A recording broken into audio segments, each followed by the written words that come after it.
So, yeah. Okay, this is a little surprising. Hello everybody, and welcome to my new Let's Play of Crusader Kings 2. I'm going to be playing this campaign as a sort of way to get back into YouTube. It's been a while since I've uploaded, about almost 2 years at this point, and that's really just because of school and being busy with all that.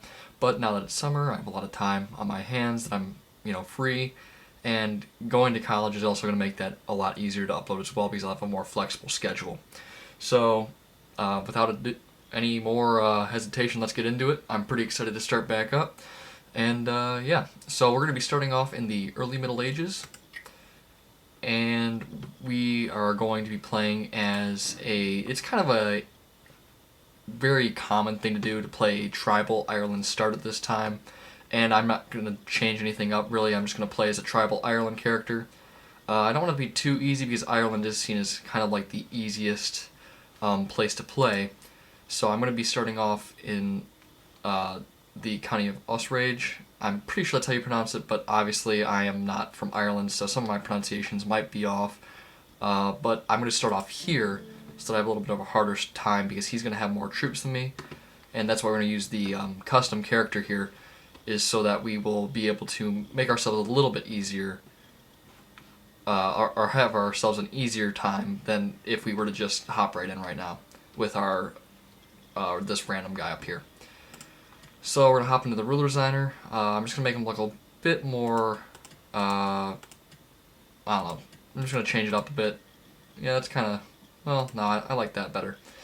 We'll stick with that beard. Yeah, I mean, I'm not really too worried about any of this, so I'll just give him a crown, I think we'll just go with the lion emblem. I'm not going to waste too much time on this, although that's kind of a cool little emblem there, so I'll probably go with that actually. That's not too bad. So we have to figure out what our dynasty name is going to be, and let's go with, what do we got? We could go with, I don't know.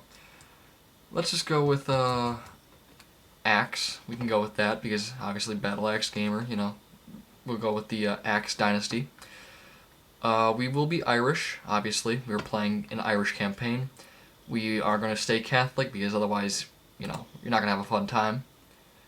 And obviously, since we are starting off in a county where we're definitely going to need to be declaring a lot of war, we're going to take Brilliant Strategist, which is going to put 17 years of age on us. But it's going to boost our personal combat skill and our health, so that's obviously something that's going to help us live a little bit longer, and since we're using a custom character, that's obviously going to be a very good thing for us. Also increases our intrigue and stewardship a little bit, so that's pretty good. I will also manually boost up my martial a little bit as well. Probably do about a 20, or maybe we could probably go 40 actually, that's probably not going to be bad. Because I think I'm going to end up being about 49 years old when we start this campaign. So, I really would like to take quick, but that would put me over the max age limit, and I don't want to take any bad traits, so we'll just deal with that. We could probably take Duelist. That's going to give us some more martial and personal combat skills, so I'm obviously going to take that. Lustful, obviously no trait, negative trait modifiers there, so we need to have a kid, so obviously that's going to be something we're going to take here. I'm not going to take any of these other ones, I don't think. Like Roth, you can get pretty easily with certain events. I don't know, it's kind of tempting, but I'm not going to take it. Because I'm already at 50, actually I'm already at 50, so I can't take it. But I will take Lightfoot Leader because obviously no cost, and there are a lot of benefits to having Lightfoot Troop Leader when most of our troops at this time are going to be of Lightfoot. I'm not seeing anything else I really want to take. I don't want to be left-handed just because of the church opinion of that. I could lower my age by taking, Wounded, but I don't want to risk dying. My character's going to start off at 50 years old. I'll actually knock him down just one, just so we don't die right off the bat. I'm always very worried about that. We have a pretty solid character to start off here. The Axe Dynasty. Let's just make this something a little bit more that I'm going to be able to pronounce it a little bit better. Let's go with Cormac, sure. That's, not bad. We have our coat of arms all made up. We have our appearance made up. Alright, I think we are good to go. Yeah. Oh, I'm going to be starting off with a, 70 fertility, so that's definitely pretty good to have. We will finish that, and we will start the game. Not going to do anything with, Shattered World or anything like that. That's, I've never actually played like that. I might play it on like that eventually, but I don't know. For now, it's just not something I'm interested in. We will have Iron Man mode disabled, because obviously this is a playthrough. Don't want to lose anything. If I were to lose something, that would basically end the series, so I'm going to leave that disabled. I'm going to leave the epidemics about the same, because they're already pretty bad without making it worse. So if I were to go with, not historical, but deadly, obviously that wouldn't be great for me. So we're going to just keep it on dynamic. I've never seen it start 200 years after the start of the game, and I've never seen it 500 years after the game starts, so it could follow historical or it could not, but, either way, it doesn't really matter. Aztecs, I'm going to keep that off. I don't even know why I bought this DLC, honestly. I just thought it would be kind of cool, but it's actually just kind of annoying. Mongol invasion, it's not really going to matter to us, so we'll just leave it historical. Generate families, not worried about that. I'm going to leave all Jade Dragon on its defaults. I'm not really going to change too much. Secret cults, we'll leave that default. And Devil Worshippers, obviously default. But I'm not going to be joining any of those cults, I don't think. Not part of my main strategy here. So that's really just going to hurt me, but I think that's, fair. That's fine. Movement lock, yeah. Shattered Retreat, no, though.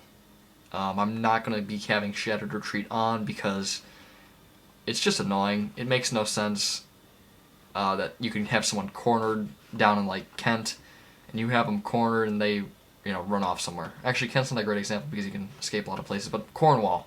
If you had someone down in Cornwall, cornered, they can just run past you. It doesn't make any sense. So, we'll leave that. Siege Assault events, yeah. Defensive packs, we'll leave that on default. And I think that's about it. I'm going to leave interfaith marriages restricted because it's just too overpowered if you can. And I think we're otherwise all good to go. The Crusades are all going to stay on. And, yeah. Court size limit. I've always debated turning this off, but I don't think it makes sense to leave it on-off, just because if you have unlimited amounts of people, it just doesn't seem likely that you can have 100 people in your court and your count, a single count. So we're going to stick with that. Obviously, we're starting in 769. So our religion's going to start off pretty strong as Catholics, but then it's going to decline, then it's going to come back up. Hopefully, I've had games where it doesn't, and it's just terrible. That will be around the time of the Viking Age, too, so that's going to be a pain. That's mostly because of the Vikings looting all the temples and stuff, so. Although I do think it is worth noting that we can loot basically anything we want, because we are tribal. So we can also contribute to our religion's downfall if we are too careful. I've actually had games where I've destroyed basically the stability, so. Yeah, I'm going to try to avoid that this game, but who knows, it can change. So my main plan with this campaign is to obviously form the Kingdom of Ireland, then the Empire of Britannia, and then maybe we just take over some different parts of the world, like maybe some French areas we take over, maybe we take some areas of what would be Germany, some of Norway, Sweden, those sorts of areas. But, it all depends what opportunities present themselves to us. So we will start the game here. And we will begin. Now, the first thing we're going to have to do is we're going to have to get married. We're going to set our focus on being groom and heir because we need to boost our fertility as much as possible to make sure that we are not going to run into issues with succession. Obviously, we're Gavelkins, so we will need to form our duchy or only have one son because otherwise the land will get broken up after I die. My first character dies. And that wouldn't be great. So obviously we're playing as an Irish Catholic chief. We do have access to Tanistry succession law, and I might take that if I have to, but I do have to rule for 10 years first, and being 49, it's not looking too great that I can do that, so there's some risk with this. But we can use prestige to build tribal holdings, so hopefully that'll help us out a bit. We are going to go with a war focus though, and that will bring our personal combat up to a 50, so that's pretty good. I don't think there's going to be very many people who are going to be able to beat us in personal combat right off the bat. Like I said, we will go with Groom and Heir because we do want to have that boosted fertility as we are reaching the end of our lives, even though we've just started. We do need to get married. I will find someone for that later. We have open council positions. I'm going to transfer this guy because he is not great. And obviously, him being my chancellor, it's not going to be great. Oh, it's not going to let me swap his role. Ooh, that's unfortunate. Okay, well, we're going to find some people. We're going to bring them into our court.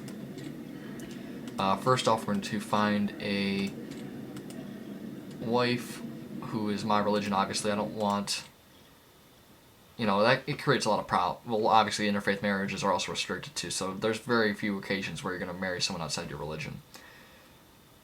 She is strong. That would be a good trait to get in since we're going to have to be at war for basically our first few characters. But she doesn't really have, well, she does have a boosted fertility, but her other stats aren't very great, so we'll keep that in mind. No one who's in prison, not married already. They can be any ruler, I don't really care. Join court, alright, that's all fine. And let's check out, genius is always the first thing you want to go for. There's no one who's genius, so maybe quick. There are some quick people. She isn't bad, but she's chaste, so that's going to hurt our chances of having a child. But she is quick, obviously, and her stats are pretty decent. But our wife is a lot better, and she would actually make a good spy master. Or did I say my wife? She is not my wife yet, obviously. But I think she'd actually be a lot better. Just because of the spy master trait. So I'm gonna actually, I'll see if she'll accept a marriage outright. She will accept. So we'll send that. We have our spy master now. Now we're going to try and find some great eminence individuals who are willing to come to our court because we need to recruit them in and replace our current chancellor because he's just bad. He won't accept an invitation to our court, so it's not even worth it. This guy, I don't think he can even accept, so I'm gonna have to change it off of ruler. Ooh, so that's not some, that basically knocks us down 4. I wish he wasn't a court chaplain. Okay, I guess we're gonna have to invite this guy. Invite him to court. Oh wait, he's not gonna say yes yet. Send a gift. Invite to court. Boom. Okay, so he's gonna come to our court. We're gonna have an 18 diplomacy guy that we can replace with our chancellor. Because if I can fabricate some claims, I'd rather do that than make the church hate me by declaring unjust wars. Obviously. Now, our other positions, we have a marshal that we can select. Yeah, he's going to be our best guy. We might as well organize a raid. Actually, oh, that was a mistake. Yeah, that's a mistake. I don't want to raid right now. I actually would rather train troops and boost my levy size. But that's okay. I can change that in basically half a year-ish. I'll recruit him, build some legend. He'll recruit troops for me. So that's not too bad. And a court chaplain. Yeah, I guess it can be you. You're a commander, but I can always pull you out of your job. And we'll have you build zeal just so that I can get some extra piety coming in. I'm also going to switch over to realm map mode because that's the only way you should play the game. Once we get married, I'll appoint my wife as spy master. I don't think there actually... No, there's nothing against that in... when you're playing tribal. I don't think there is anyway. So I think that's okay. I'm going to dismiss this right now. No heir. Obviously, we just started. I'm going to delete that. And I think we're going to let the game start. And, yeah. Let's just wait for ourselves to get married. Oh, he's accepted. So we are going to replace this guy. Yeah, sorry, buddy, but you're not good at anything. Yeah, he's not even good enough to be my court chaplain, and he's like an actual bishop with titles and land. So, yeah, he's not great. We will take you because you're our highest available guy. You're going to fabricate some claims in the... Let's do it in his main title holding because he's going to invest most of his stuff in there. And if he loses that, that's going to hurt him more for future rolls as well. So, okay, he accepted. I'm going to take the gold because I will need that for war. Let's just get rid of all these notifications. Now, let's see if it will let me select my wife. Okay, so it doesn't block you on when you're playing tribal, so I'm going to accept that. For now, I'm not going to risk her getting killed or captured by the Byzantines by sending her over there to spy. Because if I send her over there to spy, she could actually die, so I'm not going to do that. It just doesn't seem like a good idea to me. So, for now, we're going to leave her over here, and we're going to have her just build a spy network just so that... Actually, no. Yeah, just scheme. Just scheme. If she's scheming, we'll be safe. No one's going to be able to plot against us. I don't think that's going to happen this early, but I don't want to risk having her die either. I am going to take out a loan as soon as we declare war. Well, actually, probably before. I'm going to take out a loan from the Jewish merchants, just because that's something that, you know, it doesn't have that big of a penalty once you accept it. I mean, the temple vassals are going to like you a little less because you owe money to Jewish moneylenders, but I don't really care about that. That's, you know, they're going to be mad at me pretty much all the time anyway, so I don't really care. So we'll start up and let our Chancellor start fabricating claims. As of right now, how many troops does he have? He's going to die soon too, and his heir is a little bit better, but there's going to be some penalties just because he's going to be new. He's only got 600 troops, a max of 690. Oh, yeah. Inspiring leader is definitely going to be better, just because of that moral damage and moral defense. And having that extra bonus can really help out. So I'm going to take that. He's going to have a max of 690 troops. I think I'm going to have far more than that. Yeah, I'm going to have 800 troops once they build up. Not sure why it's taking so long and why I started with so little, but I guess that's fine. I am at a 60 skill because of my war focus, but that's going to drop down 15 once I turn 50. And that's going to be in basically a year, so I'm just going to have to close out and accept that. I am building prestige pretty quickly for a count. Piety, not so much. That's going to be something that's, you know, it's not really one of my concerns.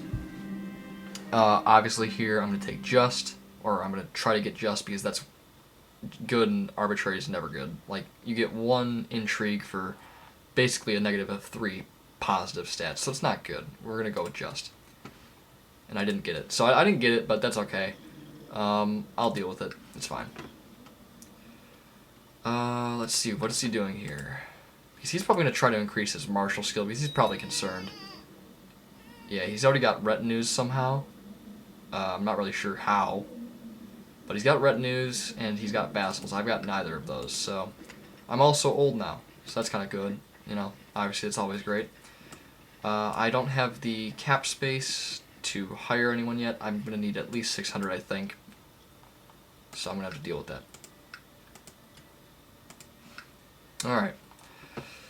Alright, so I guess overall, the main point of this is going to be to form Ireland. Like I said earlier, that's going to be the main thing, but I also want to spread my dynasty as much as possible, just because for the added bonuses of my score.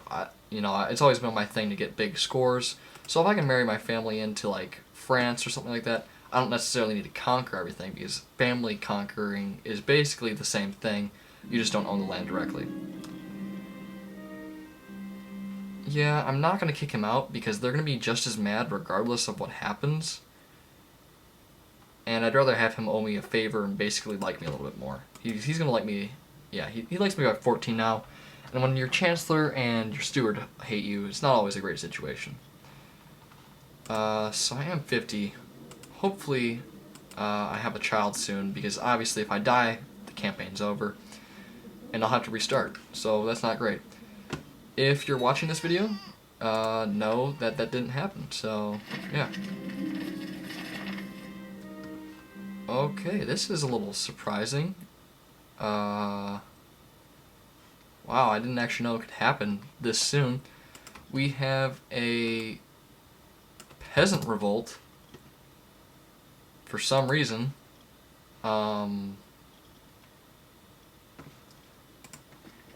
I don't think I have any troops to really deal with this, honestly. Like, I have 700 troops, so they're... Yeah. And it's not like I have a tech advantage either. They're mostly light infantry, so... I think it's time for the, old loan from the Jewish moneylenders. I'm gonna take that, and I'm gonna have to hire some mercenaries. So, yeah. That's always a great way to start the campaign. I didn't even know that was possible to happen this early, but I guess it is. I don't need that many. I'm gonna try to keep the cost low. Yeah, that's not too bad. I can hire them. That's a base outnumber. And then I can raise my... Let's have you march. And what day are you gonna get there? The 26th of March? Okay. So we're gonna let that tick by.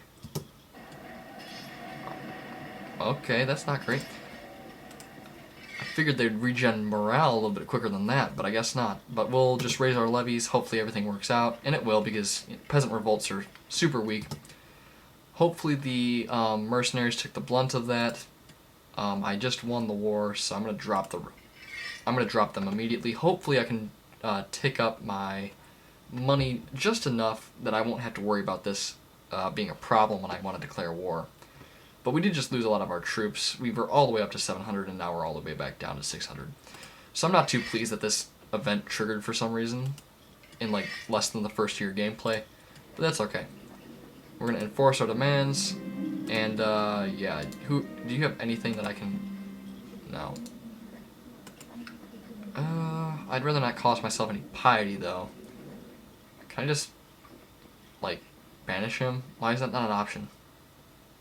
Oh well. Let's just throw him in the deepest parts of the dungeon, and he will just die down there. Goodbye. Alright, so now that's been dealt with, hopefully we can get an actual war that's going to be like beneficial to us started. Can I declare war? I could get ducal conquest. I'd lose piety. I don't know.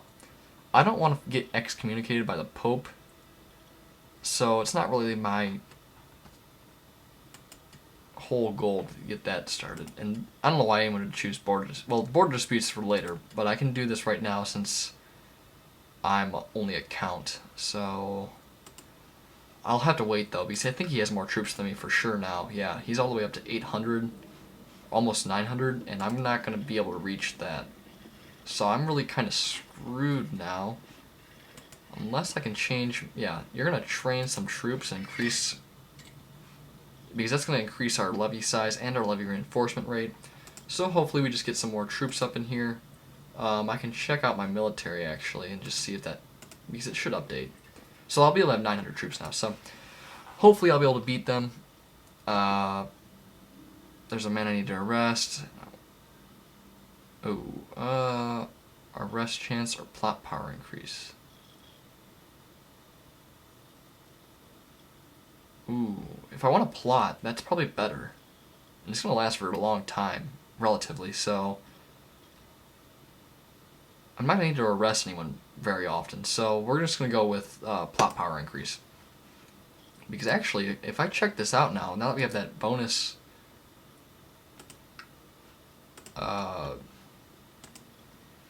we have that bonus now, so actually, if I have my plot, I invite people to plot.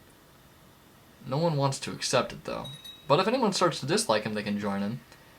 And I think they changed it so that even the smallest amount of plot power, it can actually still fire. So I'll leave that on, just to see. You never know. My troops are still recovering. And obviously, with a difference so small, he could actually still beat me. And he's somehow up to 234 retinues, which I don't know how he's doing that. He doesn't have, in my opinion, enough territory to justify 200 some retinues, which means he basically has 2 retinue units, which should cost him. Well, actually, it doesn't. I guess it could just be. I don't know. Some random guy died. I don't know why that's a priority alert for me. But yeah, I think I'm gonna call that an episode here, guys. This was the first episode of my Ireland tribal campaign. Obviously, we're gonna be converting to feudalism as soon as possible, but for now, it's the tribal campaign. If you guys liked this episode and you want to see more of it, make sure you like, comment, and subscribe. Tell your friends, whatever. Do whatever you want to do. Because it will help the channel grow. It'll help me show that I should keep doing this, and I think it will make the content better. So, make sure you do all those things, and I'll see you guys next time.